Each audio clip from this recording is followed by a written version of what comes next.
It was coming at me, though. Yeah, tap the shit out of him. It was coming at me. The guy was coming at me crazy. What? Wait, I was taking a ball. I don't matter.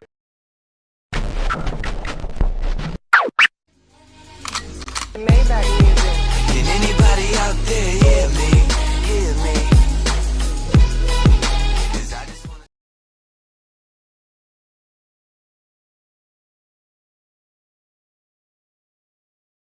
On this team, we fight for that itch.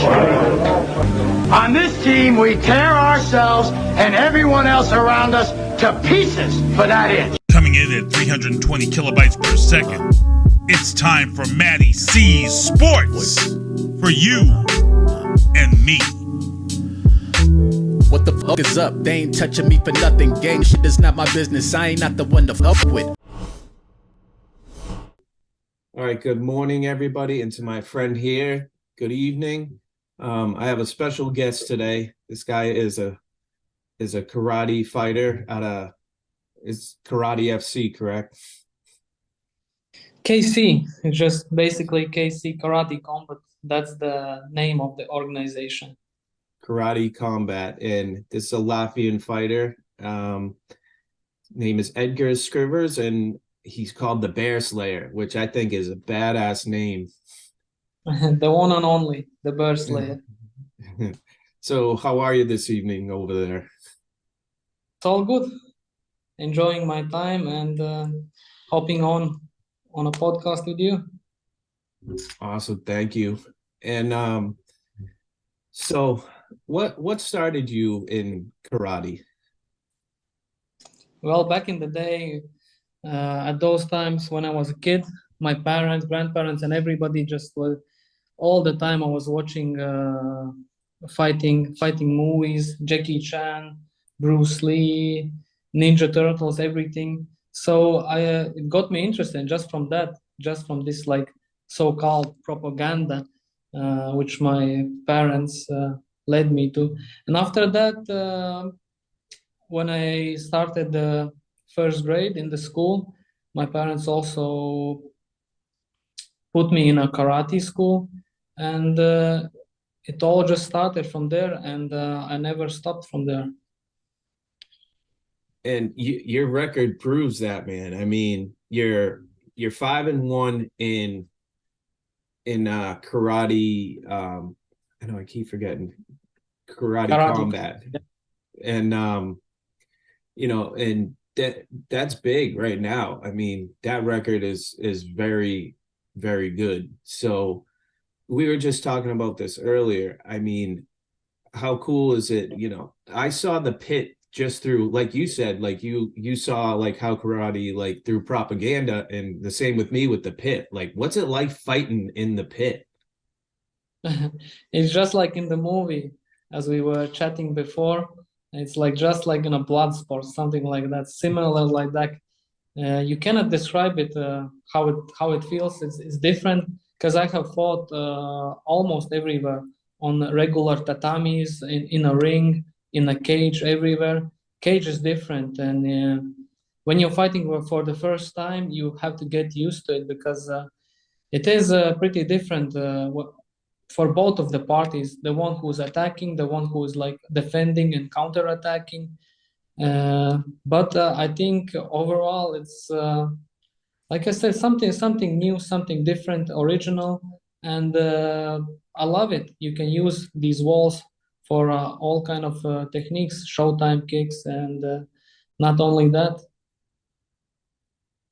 It's so big though. Like, I feel like you could just like run that like whole area, have a strategic plan to go to one corner to another corner, and it's so big, like you can expand on what move you're going to do next, like actually have a plan for it, like right on the spot, like, oh hey, I'm going to go to the right or left, and I still have plenty of space to set up my kicks or set up my striking, anything like that. I agree. It's pretty big. It's really big, especially when you get like these 45 angle balls. It even gets bigger. You can run up and just run out of the corner. It's hard for pressure fighters. It's hard to like corner guys, because when you get in the corner in the ring, there's like no place to run. Either you go forward or left to the right, and you can get like easily knocked out because you cannot run outside somewhere. But here you can just run up and run around and get out. And the areas by itself, I guess it was 8 meters. Overall 8 meters. So it's pretty big. If I was the one who's like gonna make the changes, I would change the pit a little bit smaller, and I think we will see more knockouts because of that. Just like in my last fight when I was fighting my opponent from Machida Karate, that was his strategy, just to move around, just to score points, and all the time just to counter, just to move a lot. And it wasn't that easy to cut him off and just to like release my combos, release my attacks. But in the end, thanks God, I got the W after 6 rounds of war. Now, what's amazing to me is, like, I know you have different styles and stuff like that, and you know, because that pit is so big, like, do you feel like you have to use a lot more cardio than an average MMA cage in a boxing ring or anything like that? Do you feel like you do more cardio than ever? Well, it's hard to say. The cardio is different if you compare it to boxing, to MMA. All of these sports, also karate, combat, is different. Each and every discipline is different. Different cardio, specific boxing cardio, because you only have to use your hands and basically your footwork. Of course, the legs are involved in everything, but you don't kick. When you kick, it takes a lot of energy. And with MMA, all of this wrestling, grappling, after you grapple, you get from the bottom, you get up, you stand up, and after that you have to strike. It's not that easy as well. Here it's you have to have a lot of cardio, yes, because it involves a lot of movement in the karate and a lot of kicks, because in karate combat, kicks are scoring much more higher than just the punches. So you have to kick more, and of course it's gonna take more energy than just throwing a punch. Absolutely. And I seen it in your videos, like how quick you are, man. Like you don't give up. You just go right in. You don't back down, you know, like from the fights I've seen you don't really back up, and you're not like, oh shit, like I better step off. You're more, I'm gonna keep going at you until you're tired. Exactly, yeah. Like I said as well in my interviews after the post fights and everything, I said I'm not afraid of getting tired. I know that I'm gonna get in there in the pit, I'm gonna get tired, but I know as well that I'm gonna make my opponent more tired. So that's name of the game. When you're gonna go around 100-meter sprints and everything, you know that you're gonna get tired. This is the how the sport is. It's an anaerobic sport.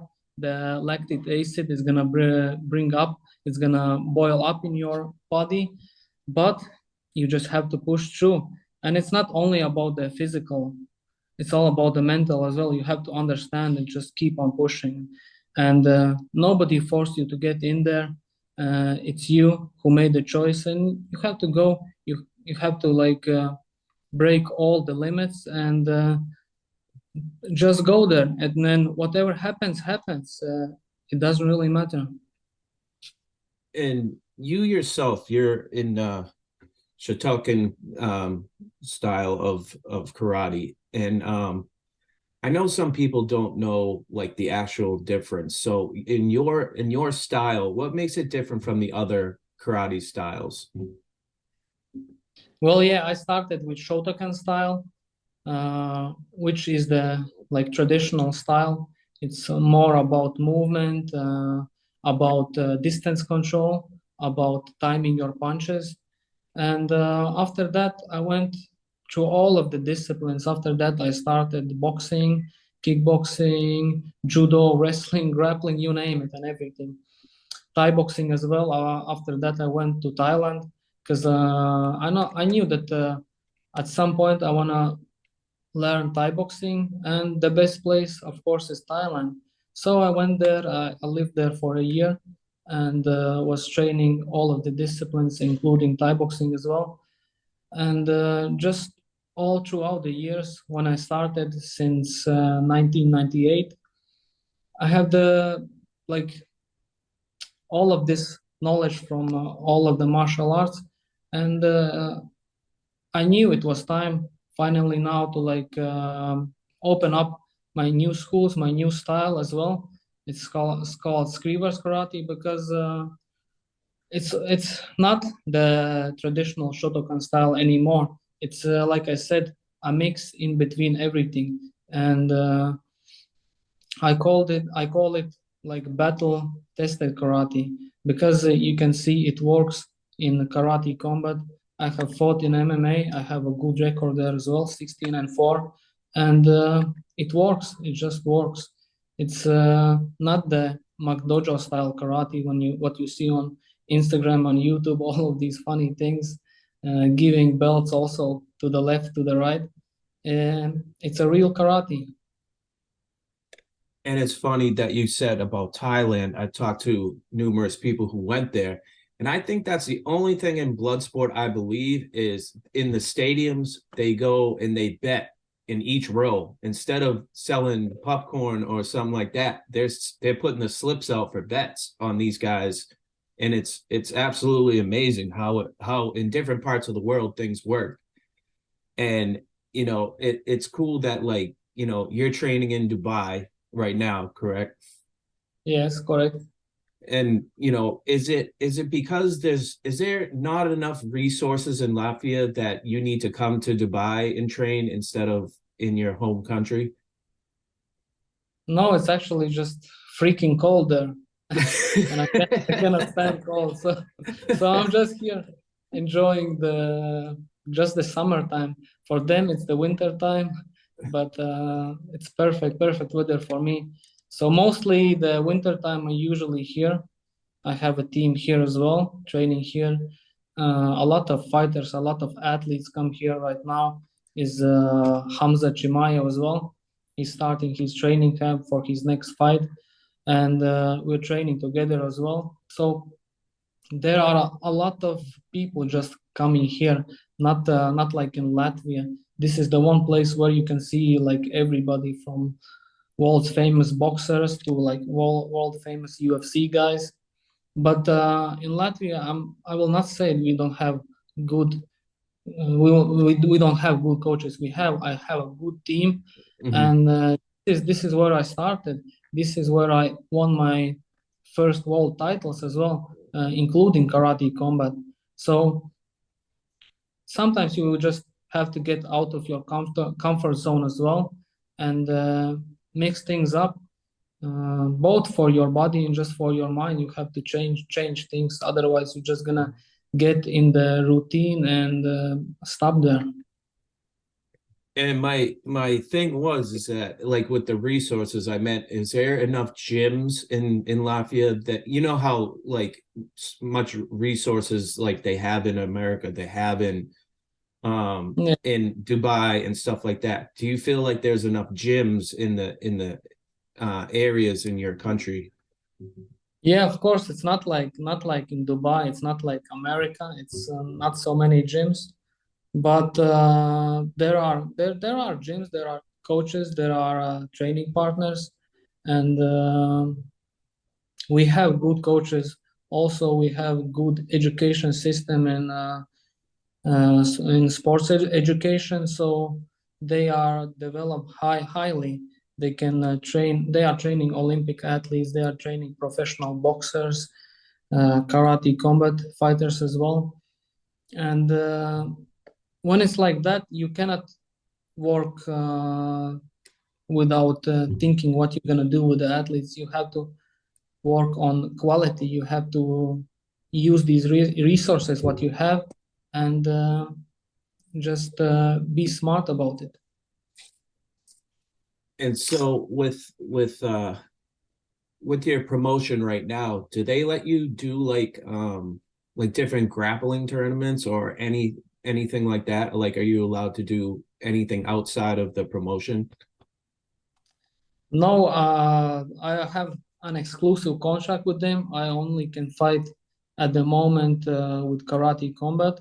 So only if there are no shows, no events, no nothing, then they can give me the permission. But otherwise, if everything's happening, everything's going on, I only can stay with karate combat.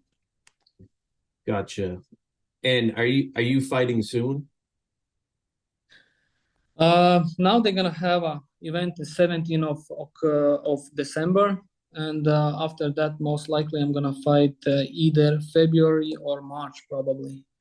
There's nothing yet scheduled, but I think pretty soon it's gonna be scheduled, and it's gonna be out on Karate Combat socials and also on my socials. And what's your goal in karate combat? Obviously to be a champ. So yeah. Is there any other like aspirations you want to do? Like, like, is there another goal of like doing another style of fighting like MMA or boxing or anything like that? Well, at least for now, when I'm still here, I have 3 more fights with them. Of course, I'm gonna be with them. I'm gonna fight there. And, my goal, my motivation is to regain my title, which I had before, and just shit happens sometimes, And most of the greats like GSP also lost, and after that they came back. So this is my motivation. And after that, we're gonna see all of the options, because like I said before, I have also a good MMA record, and if I'm gonna compete there, it's I don't see any other option if I'm gonna transition to MMA. Most likely, it's gonna be UFC or probably no other promotion is interesting for me. But other than that, I had some amateur boxing fights as well before, when I was training and competing a little bit in amateur boxing, so-called amateur. It's like Olympic style of boxing. And at some point of my sports career, I wanna make pro boxing debut as well. That's some good dreams there. And the thing is, you're at it's not dreams, it's goals. True. Yeah.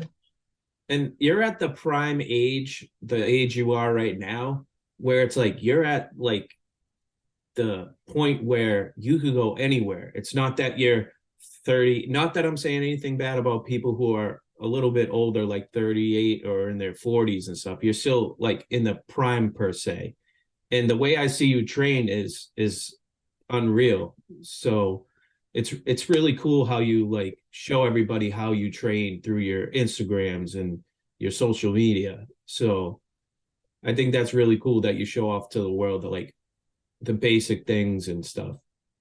Yeah, I feel I'm not yet in my prime. I'm just getting there.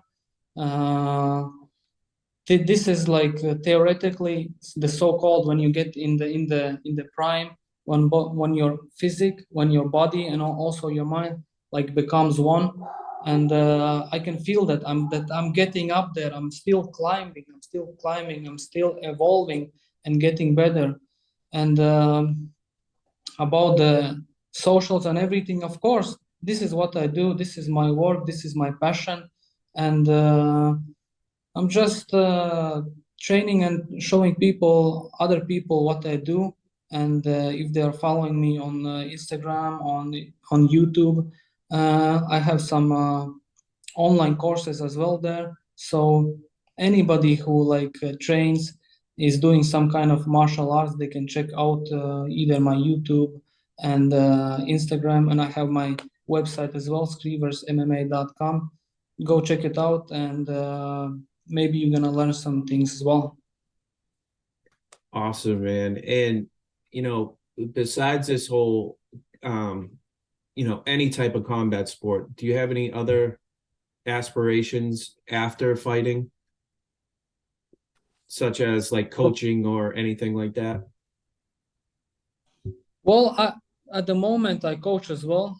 I coach here and there. I run more like seminars, seminars in my home country in Latvia. We have a branch of Skrivers karate there. We have a branch of Skrivers karate in India as well. I'm doing some seminars. I'm like assisting them through online, making the training programs. And it's a plan also to open up Skrivers karate here in Dubai, because Dubai gave me so lot when the COVID started and everything. This was the only place open, so everybody came here. A lot of athletes came here. We were able to train. We were able to compete. So I just want to give back to this community as well, and build my own school here as well. And I can totally agree with you with Dubai, because it's really becoming like a fighting mecca. Like you said, every style of sport is now going into Dubai, and a lot of things are happening in the fight world. I mean, UFC comes there all the time. Boxing matches like Top Rank Boxing, Showtime Boxing, everything is coming to Dubai. And I think it's like, it's amazing because it's a beautiful, beautiful area. Yeah, exactly. And I know that Karate Combat is also in the talks with Dubai, and the locals here. They want to organize some kind of event here as well, maybe even the next year. So Dubai is not yet the main spot for martial arts. Slowly, like you said, it's becoming. But I think the main place right now probably is Vegas for all the fights. All of the big fights are happening there. The UFC, boxing matches as well. But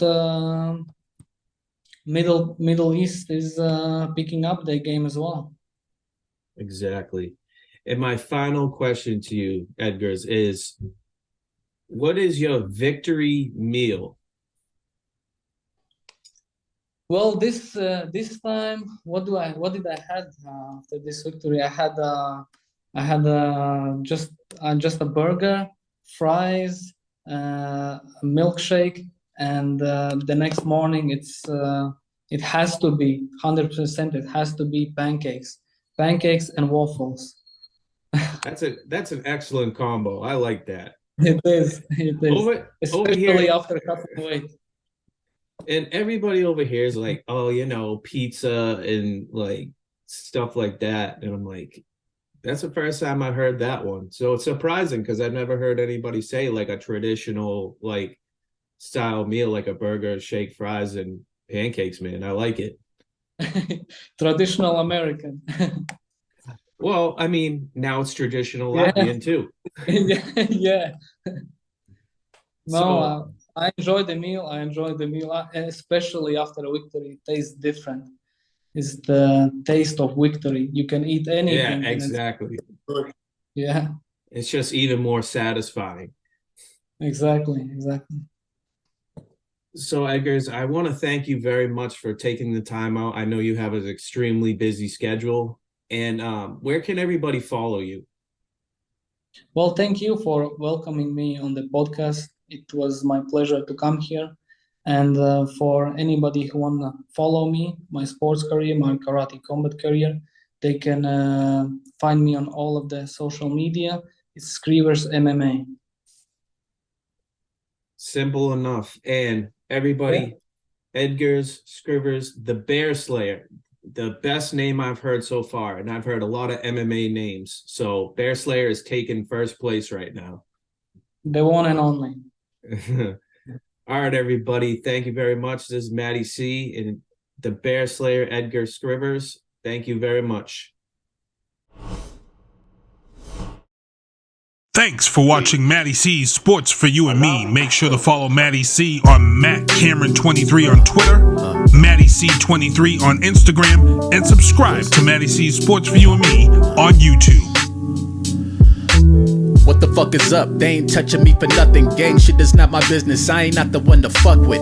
I bring the flow with lyrical stamina, rapping a million miles. One point I'm an animal, then I'm a cannibal, taking my pick and I pounce. Bold and serious, cold amphibious track murderer. A cup I need by no one, so I got my back vertebra. The heat is up, extinguisher. I got the track burning up. Don't think to touch 6 feet's enough to get the match to combust. Diamond, strike it, ignite on any given surface solid. Callous symbols that come from.